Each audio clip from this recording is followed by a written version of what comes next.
12 fit 1.5 acre. 8 থেকে 9 হাত এখনো জল লাগে। তো দেখতে পাচ্ছেন এখানে পাঙাশ ট্যাংরা এবং মনোসেক্স তেলাপিয়া দুটো একসঙ্গে এখানে চাষ হচ্ছে।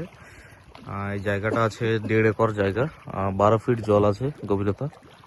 তো এখানে এই মাছগুলো প্রায় 3 কেজি 3.5 কেজি ওয়েট আছে এক বছরে, এবং তেলাপিয়া 1 থেকে 1.5 কেজি পর্যন্ত ওয়েট আছে। ওয়েট আসার পর কিন্তু এগুলো বাজারজাত করা হয়। রুই, কাতলা, মৃগেল সেগুলো মানে হিসাব মতো করে ছাড়া আছে, সেগুলোও কিন্তু এর সঙ্গে চাষ হচ্ছে।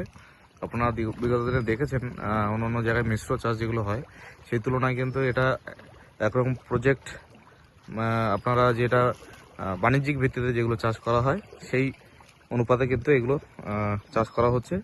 এবং গুনতি হিসাব করেও যদি বলেন সেক্ষেত্রে আইএমসি যেগুলো আছে গুনতি হিসাব করে দেওয়া আছে। আর মেনলি এতে পাঙাশ ট্যাংরা এবং তেলাপিয়াটা বেশি আছে। আপনারা দেখতে পাচ্ছেন মাছগুলো খাচ্ছে।